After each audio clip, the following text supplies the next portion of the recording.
Hello everyone and welcome back to my YouTube channel, The Exploring Medical. So I am back with the Human Anatomy series of the Osteology, where we have discussed the various bones of the upper limb. And today we are going to discuss the two major bones of the upper limb, that is radius and ulna. So make sure you watch the entire series of the Human Anatomy to gain a proper knowledge. And in case of any doubt, feel free to ask in the comment section. And follow each and every series of each and every subjects. If you have any doubt, you can ask to your assigned medico. Is it clear? So let's start today's topic. So today two bones are there. This bone is known as radius and this bone is known as ulna. So two bones, radius, ulna. So first we will discuss everything about radius and then we are going to discuss everything about ulna. So make sure you watch the entire video because these both bones are correlated with each other. So radius. Now radius is the lateral bone of the forearm because this both bone is of forearm, but which comes on the lateral side is radius bone, and it is homologous in the medial leg with the tibia. The medial leg, it is homologous with the tibia. Now if we talk about the parts of the radius, then it contains upper part, that is upper end, shaft and lower end. Upper end, shaft and lower end, same like humerus. Now if we talk about the upper end presents head, this one known as head of upper end.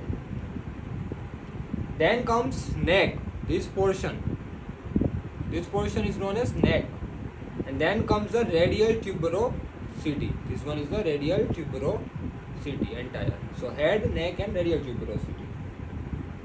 And neck is considered below the head and radial tuberosity is just below the medial part of the neck. Now if we talk about the shaft, long shaft extends upward to lower end and presents a lateral convexity.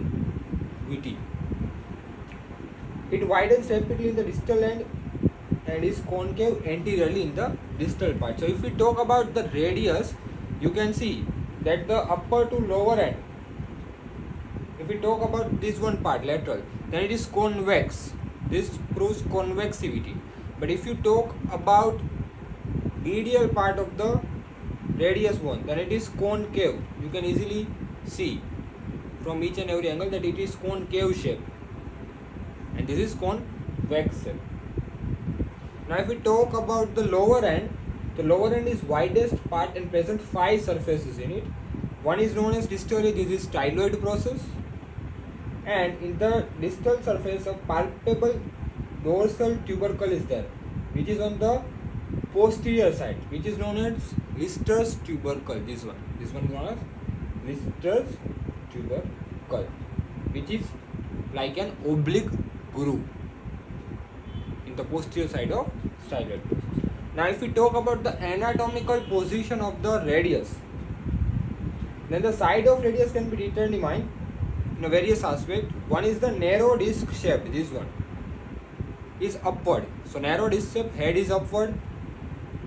Then sharpest border, that is interiorous border, or this one of the shaft is kept medially, so this border is sharp which comes medially. Then styloid process in the lower end is dorsally, and prominent tubercle, that is Lister's tubercle, is pressing posteriorly or dorsally. The convexity of shaft faces laterally, so convexity faces laterally and concavity faces anteriorly. So this is the anatomical position and side determination of radius. Okay. Now if we talk about features and attachments of the radius, now we will start one by one. First we will discuss upper end, and upper end it is head. Now head is like a disc shape covered with a articulated hyaline cartilage, and the head articulates with the capitulum. Capitulum was a bone, in the humerus below the radial fossa, and which forms humero-radial articulation. So this head attached with the capitulum and forms humero-radial articulation. And circumference of head is smooth. This area is smooth and it articulates with the radial notch of ulna. So this one is the articulation which which is known as radial notch of ulna. So this is radial notch which articulates with ulna. So this is the part that forms in the articulation, and this entire is covered by annular ligament. Now if we talk about the neck, that is this one, that is constricted just below the head, and it has quadrate ligament on the medial side of the neck. So this is the neck, and here comes the quadrate ligament. Now if we talk about the radial tuberosity, that is this one, or you can see which is facing somewhat outward, this one, cylindrical side. Then biceps brachii muscle is present here. Which muscle is present? Biceps brachii muscle is present in the radial tuberosity, that is here, biceps brachii muscle. And a synovial bursa is also present with the help of biceps tendon. Now if we talk about the shaft, then shaft has three borders, three surfaces, same as humerus. Now anterior border, that is this one, which is on the anterior lateral part of the radial tuberosity and downwards with the styloid process. So this is anterior part and goes downward with the styloid process. And the upper part of the border is anteriorly oblique line. It has anterior oblique line. So this one is anterior oblique line, which is imaginary line. You cannot really see in the bone. So this one is anteriorly oblique line. Getting it? And the lower part of the sharp lateral border of the anterior surface. Now if we talk about this anterior oblique line, then it gives the origin to radial head of flexor digitorum superficial. Which muscle? Flexor digitorum superficial, FDS. So this was the oblique line, and this oblique line gives the attachment to the origin to the flexor digitorum superficial. So here flexor digitorum superficial muscle like this is present in a curved shape. Now if we talk about the posterior border, that is this one, posterior border, then it is well defined in the middle of the shaft, which is posterior oblique line. So this entire line is known as posterior oblique line. Getting it? So this entire is known as posterior oblique line. Like this was known as anterior oblique line, this is known as posterior oblique line. And if we talk about the medial, or that is interosseous border, that is this one, this border, which is sharpened. Then it is sharpest border. You can see now, it extends above the radial tuberosity. So here is the radial tuberosity, and it extends like this from the radial tuberosity, and below its lower part of the posterior margin it forms a triangular area. So this forms like this triangular area. And interosseous membrane is there. Now if we talk about the surface, then this is anterior surface, this is posterior surface, and this is lateral surface. Now if we talk about the anterior surface, it is concave and lies between anterior and interosseous border. So it is like this. And flexor pollicis longus originates from the upper 2/3, which flexor pollicis longus.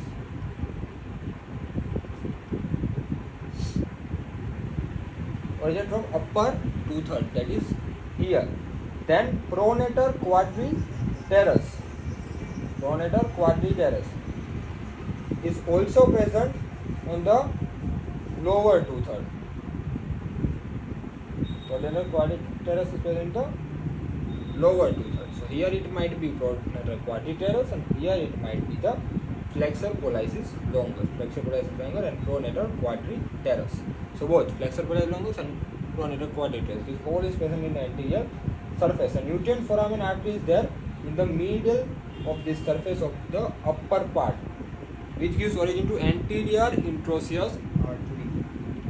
Now if we talk about the posterior surface, then it lies between the interosseous and posterior border.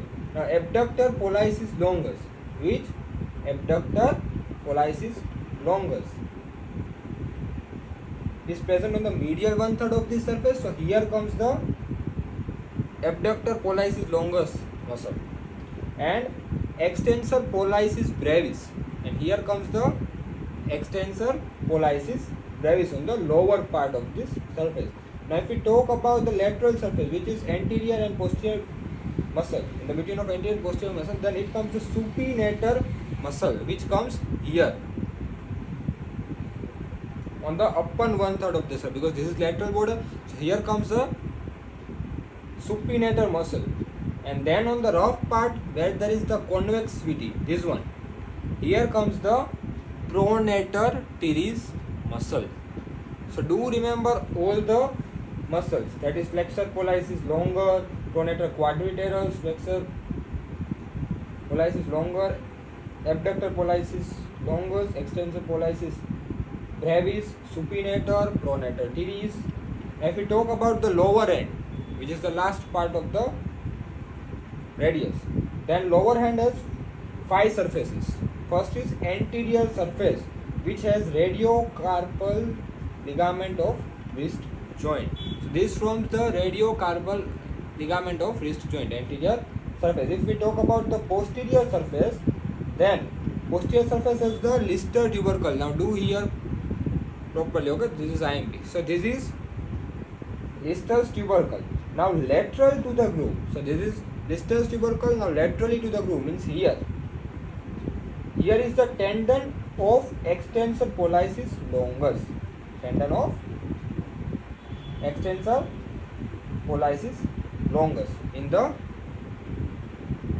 laterally to this groove, and also lateral to the groove is present is extensor carpi radialis longus and extensor carpi radialis brevis, ECRL and ECRB.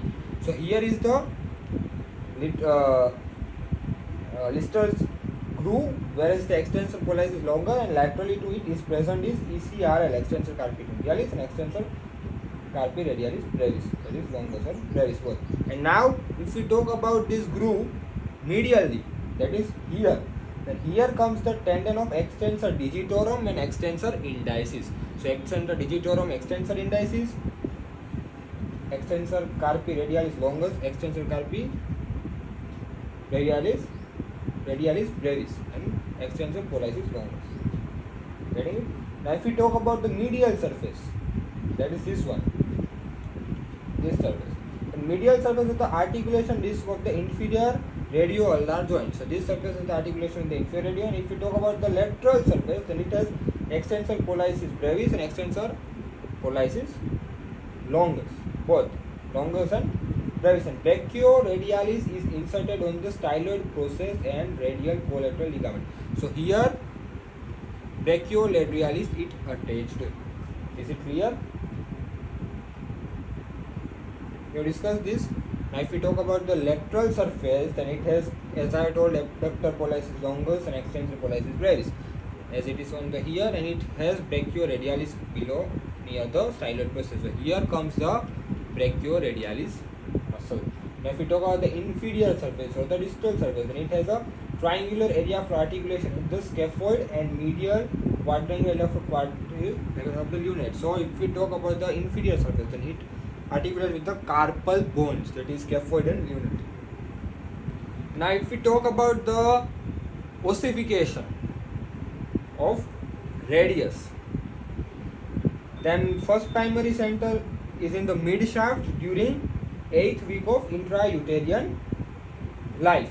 Now second primary center is present on the lower end at the age of 1st year, upper end at the age of 5th year, and both upper and lower epiphysis fuses at the specific period of time, at the specific age. Upper epiphysis fuses at 12 year and lower epiphysis fuses at 20th year. So this was about radius bone. Now let's discuss the clinical anatomy of the radius bone. Then one is the fracture line, where you can find, that is biceps brachii muscle is inserted here and pronator teres muscle is inserted here. So biceps brachii to pronator teres. So this one line which can have the lead to the fracture, common fracture, and another is supinator, which is present here. Supinator to pronator teres and biceps brachii to pronator teres. This forms the fractures line. And the fracture in the distal end of radius, this is the distal end of radius,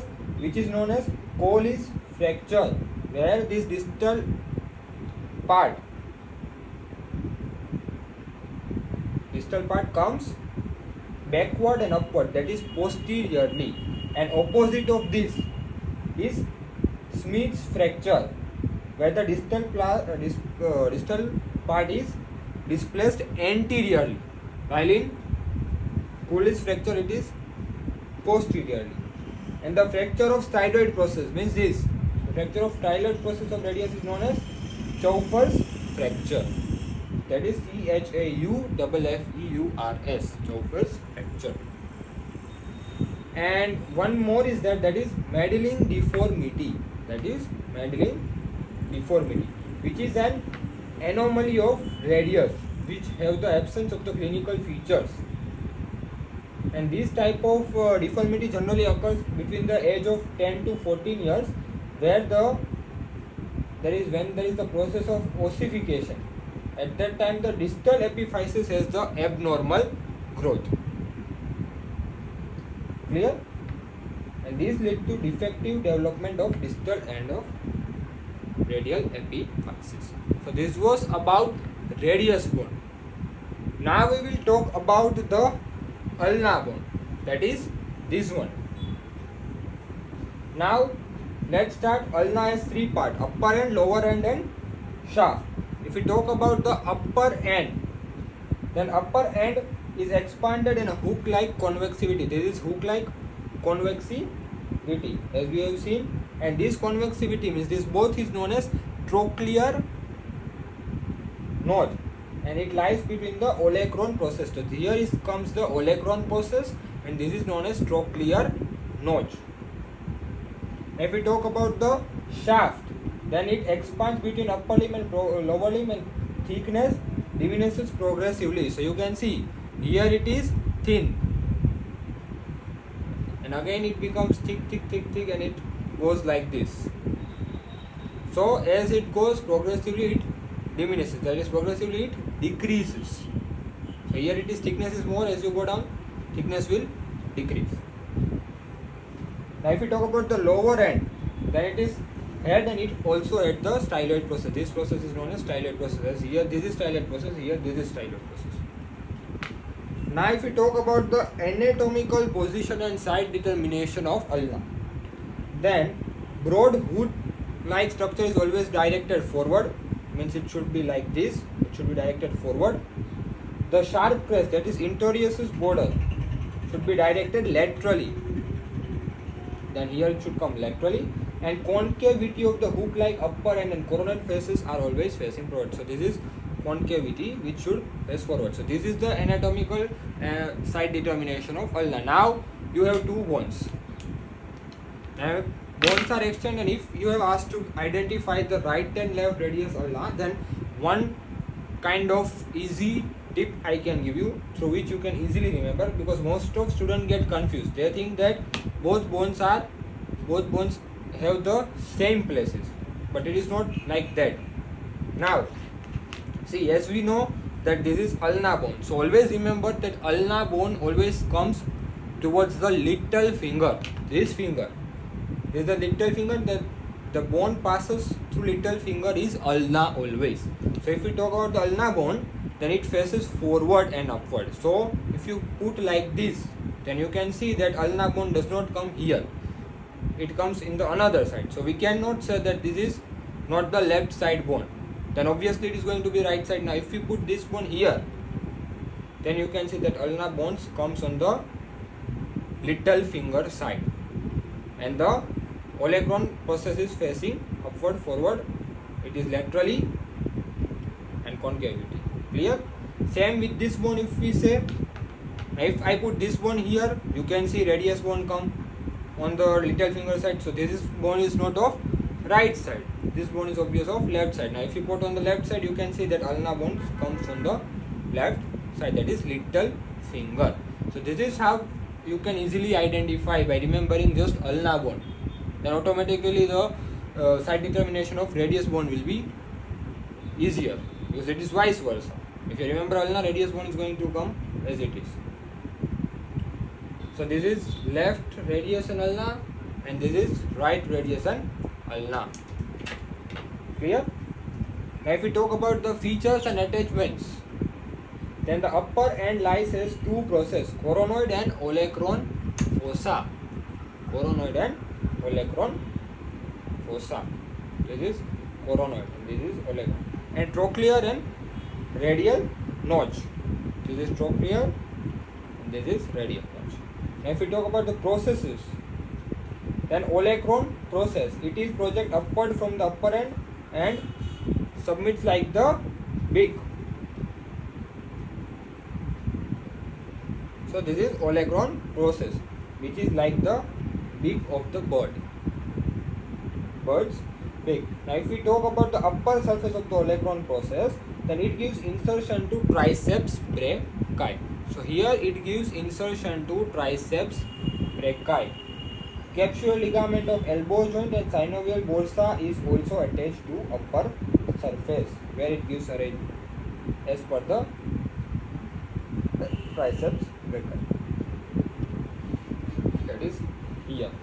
Now if we talk about the anterior surface, then it is smooth and forms upper part of the trochlear notch. This is trochlear notch and it forms the upper part. If we talk about the posterior surface, that is, it is subcutaneous triangular and it can be palpated easily. Now if we talk about the medial surface, that is this one, then it gives the attachment to flexor carpi ulnaris and oblique band of ulnar collateral ligaments. Here it comes the flexor carpi ulnaris. Now if we talk about the coronoid process, that is present here. This was olecron. Now this is coronoid process. Then it is a bracket-like projection in the front of the upper end. It has superior surface. Superior surface is smooth and forms the upper part. Anterior surface is triangular in shape. You can see it forms triangle like this.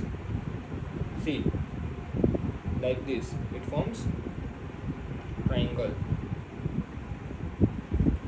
and it lower present in the ulnar tuberosity. So here present is the ulnar tuberosity.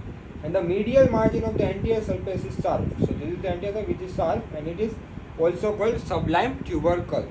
And anterior band and oblique band of ulnar collateral ligament is attached on the distal side, and humeral ulnar head, that is this one, is attachment to flexor digitorum superficial. Flexor digitorum. Is it clear? That is here, flexor digitorum superficial. So let's see again. That is anterior surface, as we have seen that flexor digitorum superficial, which come here. Then comes the pronator teres. Flexor digitorum superficial comes here. Then pronator teres below it, and then flexor pollicis longus. So three muscles come in the same line. That is flexor digitorum superficial, pronator teres, and flexor pollicis longus. Now if we talk about the medial surface, that is this one. It gives origin to flexor digitorum profundus. And here also muscle is there, which empty space you are seeing. Here is the bulk of muscle of flexor digitorum profundus, from here also, and from here, excuse me, and from here pronator quadratus or quadratus pronator. Okay.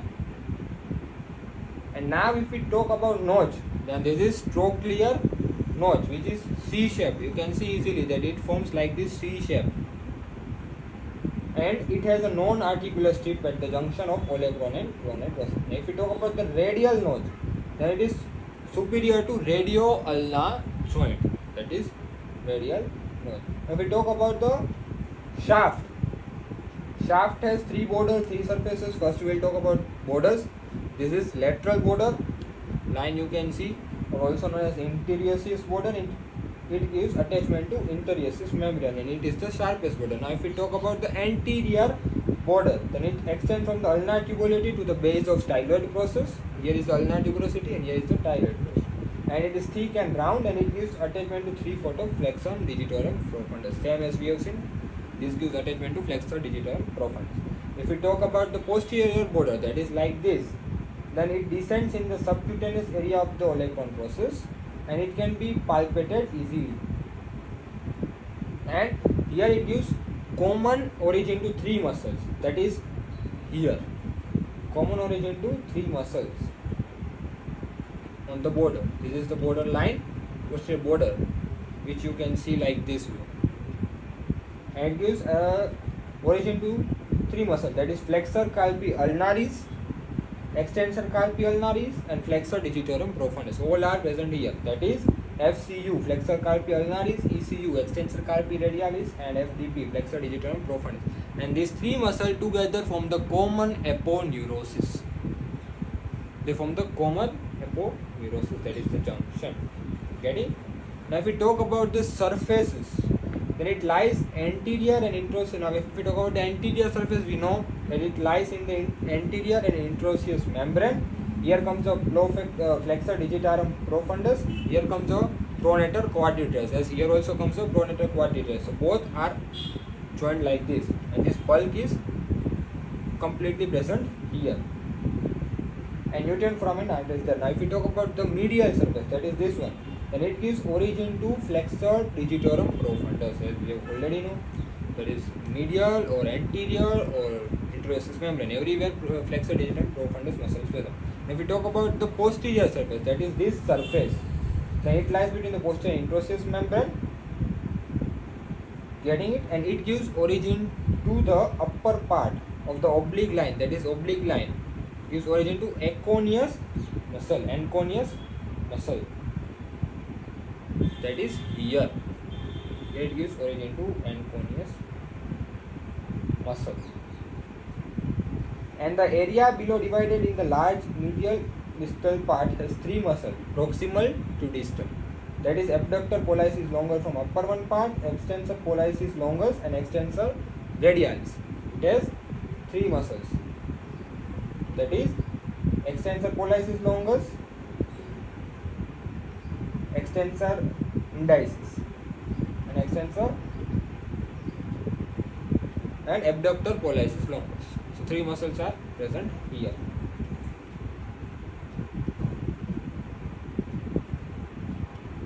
Ready? So it is the posterior border where you can find the three muscles, that is abductor pollicis longus is present here, then extensor pollicis longus and extensor indicis. Three are present in this way line wise. So in this surface, like here palmar aponeurosis, here three different muscles are there, but it does not form palmar aponeurosis. Okay. Now if we talk about the lower end, that is this one, then it gives head gives origin to inferior radioulnar joint. Styloid process is present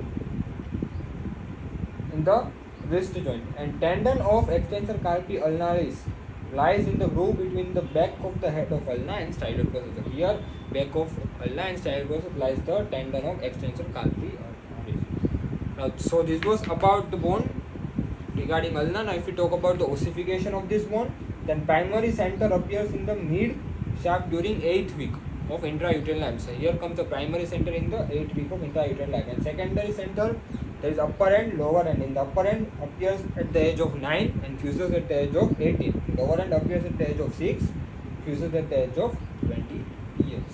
Now if we talk about the clinical anatomy of the radius bone, then we can say that the ulna, when the ulna bone dislocates, then it disturbs the arrangement.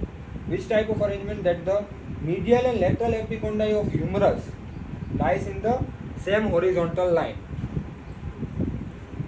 Medial lies in the same horizontal line with the olecranon process. Here is the olecranon process, and here medial epicondyli of humerus lie in the same line. But when there is dislocation, this entire function is disturbed. Then another is the fracture of upper one third of the shaft of the ulna, where it dislocates the radial head, and that type of fracture is known as Monteggia fracture dislocations. That is upper one third. Now the fracture of lower one third of the shaft of the radius, then it is known as Galeazzi's fracture dislocation. And one more fracture is that a fracture to the shaft of ulna, that is, this shaft is fractured when the night watchman reflexes arises in the forearm to forward the blow of the sticks. So in the night you have seen that the watchman moves the sticks like this, in this way, and at that time sometimes the fractures occur in the hand, and so that fracture is named as night stick fracture. Clear? So this was all about the radius and ulna bone, which we have discussed, two bones at the same time. Now in case of any doubt, you can ask in the comment section. And this is the, after this we are going to discuss about the carpal and metacarpal and phalanges bones together, and after which the osteology of the upper limb will end, and we will start the later pectoral region and axilla and joint and everything. Okay, so thank you, have a good day.